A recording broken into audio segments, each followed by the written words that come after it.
Доброго дня! Запрошую підписатися на мій канал в YouTube.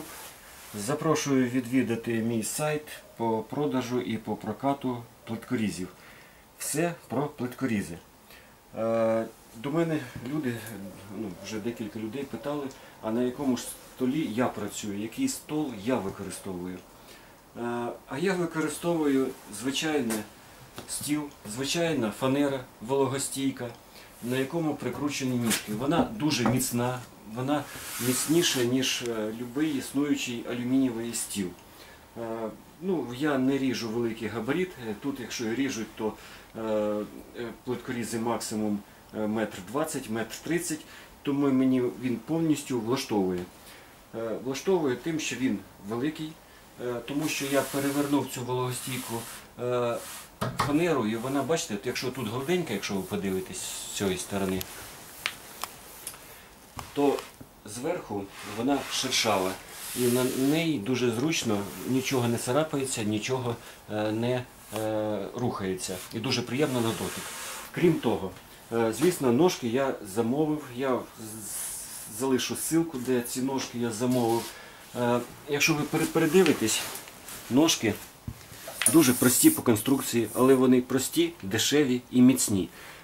Тому що ось тут є кутник, тут я поставив дві шпильки, звичайні шпильки меблеві, вони копійки все коштує. Все коштує дуже дешево. Я вклався дуже смішну суму, навіть не хочу про неї казати.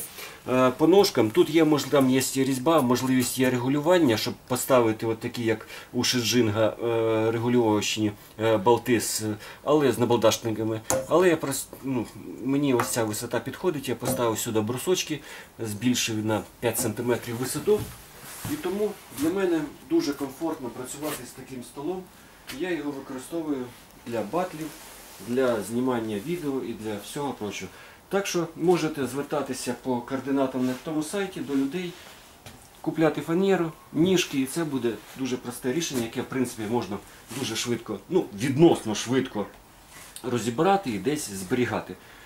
Звісно, це не той інструмент для великогабаритної плитки, але має місце на життя, дешево і сердито. Так що звертайтесь до мене, я буду радий вам допомогти по будь-яким питанням, пов'язаним з плиткорізами, і свій досвід, тому що в мене дуже багато плиткорізів в прокаті.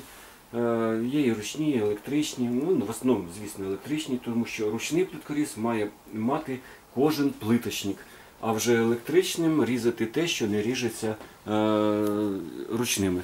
Так що підписуйтесь, приєднуйтесь до групи. У мене є дві групи. Одна група відкрита в Telegram, там можна самостійно приєднатися. А якщо ви плиточник, то запрошую групу у Viber. Ця група закрита, вона тільки для плиточників. Всього найкращого, будьте здорові, саме головне не хворійте і підписуйтесь на мій канал. До побачення.